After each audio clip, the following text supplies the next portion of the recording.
নমস্কার, ডব্লিউবি হেলথের একটি লেটেস্ট রিক্রুটমেন্ট নোটিফিকেশন নিয়ে আলোচনা করব আজকের এই ভিডিওতে। সাউথ 24 পরগনা জেলা থেকে 3/10/2024-এ ডায়মন্ড হারবার হেলথ ডিস্ট্রিক্ট থেকে বেরিয়েছে এই রিক্রুটমেন্ট নোটিফিকেশনটি। এখানে প্রচুর সংখ্যক ডক্টরের পোস্ট রয়েছে, মানে মেডিকেল অফিসারের পোস্ট রয়েছে, তার সঙ্গে স্টাফ নার্স, ল্যাবরেটরি টেকনিশিয়ান এবং কমিউনিটি হেলথের পোস্ট রয়েছে। তো আমরা মেনলি আলোচনা করব স্টাফ নার্স, ল্যাবরেটরি টেকনিশিয়ান এবং কমিউনিটি হেলথ অ্যাসিস্ট্যান্ট সিএইচ এর যে পোস্ট রয়েছে সেগুলো নিয়ে।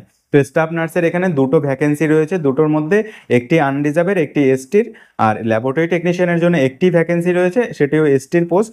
আর এখানে এনইউএইচএম এর সিএইচএ নেওয়া হবে এবং 15 ফিনান্সের আন্ডারে সিএইচএ নেওয়া হবে।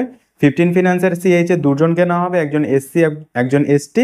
আর এনইউএইচএম এর আন্ডারে কমিউনিটি হেলথ অ্যাসিস্ট্যান্ট সিএইচএ নেওয়া হবে একজন এসটি। ঠিক আছে, এখানে স্যালারি রয়েছে সিএইচএদের 13,000 টাকা, ল্যাবরেটরি টেকনিশিয়ানের জন্য 22,000 টাকা স্যালারি এবং স্টাফ নার্সের জন্য 25,000 টাকা স্যালারি রয়েছে। ঠিক আছে, এবার ওয়াক ইন ইন্টারভিউর মাধ্যমে এই রিক্রুটমেন্টটি করা হবে। এখানে কিন্তু তোমাদের আগে থেকে কোনো ফর্ম ফিল আপ করতে হবে না। তোমরা যারা যারা এখানে অ্যাপ্লাই করতে চাও, তোমরা যারা যারা এই ওয়াক ইন ইন্টারভিউ অ্যাপিয়ার করতে চাও, তোমাদের কিন্তু 23 অক্টোবর ওয়েডনেসডে সকাল 11টার মধ্যে diamond Harbour health district south 24 পরগনায় তোমাদের চলে যেতে হবে। ঠিক আছে, তো এবার এখানে দেখে নিই যে তোমাদের কিভাবে কি অ্যাপ্লাই করতে হবে, কিভাবে তোমাদের কি কি ডকুমেন্টস নিয়ে যেতে হবে, ঠিক আছে, কি ফর্ম ফিল আপ করতে হবে। তো দেখো, ল্যাবরেটরি টেকনিশিয়ান স্টাফ নার্সের জন্য, তোমাদের স্টাফ নার্সের জন্য যে দুটো পোস্ট রয়েছে, সেই দুটো পোস্টের জন্য তোমাদের জিএনএম পাস আউট স্টুডেন্টস হতে হবে এবং তোমরা যে কোনো ডিস্ট্রিক্ট থেকে এখানে অ্যাপ্লাই করতে পারবে, যে কোনো ডিস্ট্রিক্ট থেকে ওয়াক ইন ইন্টারভিউতে অ্যাপিয়ার করতে পারবে। ঠিক আছে, কোনো বাধ্যবাধকতা নেই। শুধুমাত্র কমিউনিটি হেলথ অ্যাসিস্ট্যান্টের যে পোস্ট আছে, সেই কমিউনিটি হেলথ অ্যাসিস্ট্যান্ট পোস্টে শুধুমাত্র যে ডায়মন্ড হারবারের সাউথ 24 পরগনার ডিস্ট্রিক্ট রয়েছে, সেই সাউথ 24 পরগনা ডিস্ট্রিক্ট থেকেই অ্যাপ্লাই করা যাবে, অন্য ডিস্ট্রিক্ট থেকে কিন্তু অ্যাপ্লাই করা যাবে না। ঠিক আছে, should be in proficiency in Bengali জানতে হবে এবং permanent residence of the diamond Harbour health district. ঠিক আছে, ডায়মন্ড হারবারের কিন্তু তোমাদের পার্মানেন্ট রেসিডেন্স হতে হবে, তাহলেই তোমরা এখানে সিএইচএ পোস্টের জন্য অ্যাপ্লাই করতে পারবে। আর ল্যাবরেটরি টেকনিশিয়ান, স্টাফ নার্সের জন্য যে কোনো ডিস্ট্রিক্ট থেকে তোমরা এখানে অ্যাপ্লাই করতে পারবে। ঠিক আছে, তো এখানে তোমাদের যে মিনিমাম কোয়ালিফিকেশন ডিএমএলটির জন্য রয়েছে, মানে ল্যাবরেটরি টেকনিশিয়ানের জন্য রয়েছে, ডিএমএলটি পাস আউট হলেই হবে, সঙ্গে এইচএস ফিজিক্স কেমিস্ট্রি বায়োলজি নিয়ে পাস আউট হতে হবে, তাহলেই তোমাদের এখানে হয়ে যাবে ডিজায়ারেবল কোয়ালিফিকেশন। 2 বছরের এক্সপিরিয়েন্স থাকলে তোমাদের এখানে ডিজায়ারেবল কোয়ালিফিকেশন হিসেবে ধরা হবে। ঠিক আছে, এখানে তোমরা যারা যারা অ্যাপ্লাই করবে, তোমাদের কিন্তু ইম্পর্টেন্ট ইনফরমেশন, তোমাদের সমস্ত ডকুমেন্টসের অরিজিনাল নিয়ে যেতে হবে, সঙ্গে সমস্ত ডকুমেন্টসের জেরক্স কপি নিয়ে যেতে হবে।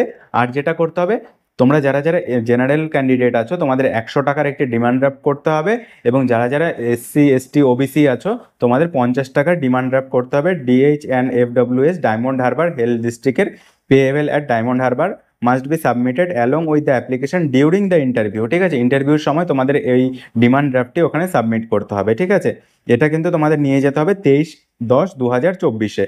তোমাদের 11টার মধ্যে সেই ডায়মন্ড হারবার হেলথ ডিস্ট্রিক্টে চলে যেতে হবে। তারপর দেখো এখানে অ্যাপ্লিকেশন ফর্ম, এই অ্যাপ্লিকেশন ফর্মটি কিন্তু তোমাদের প্রিন্ট আউট করতে হবে। এই অ্যাপ্লিকেশন ফর্মটি প্রিন্ট আউট করে এটি ল্যাবরেটরি টেকনিশিয়ান এবং স্টাফ নার্সের জন্য এবং মেডিকেল অফিসারের যে পোস্টগুলো রয়েছে সেটার জন্য এই অ্যাপ্লিকেশন ফর্মটি। ঠিক আছে, এখানে নাম, বাবার নাম, তারপরে ঠিকানা, date of birth, marital status, nationality, voter ID, Aadhaar number, email ID, mobile number দিয়ে, তারপরে তোমাদের জেনারেল ক্যাটাগরি এসসি কি আছে সেটা দিয়ে, তারপরে তোমাদের professional and technical computer knowledge কিছু থাকলে সেটা তোমরা এখানে দেবে।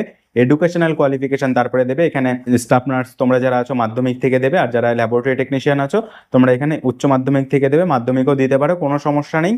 তারপরে তোমাদের এখানে এক্সপিরিয়েন্স দিতে হবে, যার যার এক্সপিরিয়েন্স আছে, এক্সপিরিয়েন্স থাকলেও চলবে, না থাকলেও চলবে। ঠিক আছে, তারপরে তোমরা এনক্লোজার মানে কি কি সঙ্গে অ্যাটাচ করছো, age proof, residential proof, age proof মানে তোমাদের মাধ্যমিকের অ্যাডমিট কার্ড, রেসিডেন্সিয়াল প্রুফ মানে তোমাদের আধার কার্ড বা ভোটার কার্ড, কাস্ট সার্টিফিকেট, ঠিক আছে, secondary pass marksheet, higher secondary pass marksheet, graduation pass marksheet, ঠিক আছে, পোস্ট গ্র্যাজুয়েশন বা তোমাদের যার যার মার্কশিট আছে, এক্সপিরিয়েন্স আছে, জয়নিং লেটার, অ্যাপয়েন্টমেন্ট লেটার, যদি কোথাও কেউ এক্সপিরিয়েন্সে মানে কেউ গভর্নমেন্ট সেক্টরে কাজ করে তার জয়নিং লেটার এবং অ্যাপয়েন্টমেন্টাল লাগবে এখানে। তারপরে ফুল সিগনেচার করে এই ফর্মটি কিন্তু তোমাদের প্রিন্ট আউট করে বের করে নিয়ে যেতে হবে। ঠিক আছে, আর কমিউনিটি হেলথ অ্যাসিস্ট্যান্টের জন্য এই ফর্মটা ফিল আপ করতে হবে।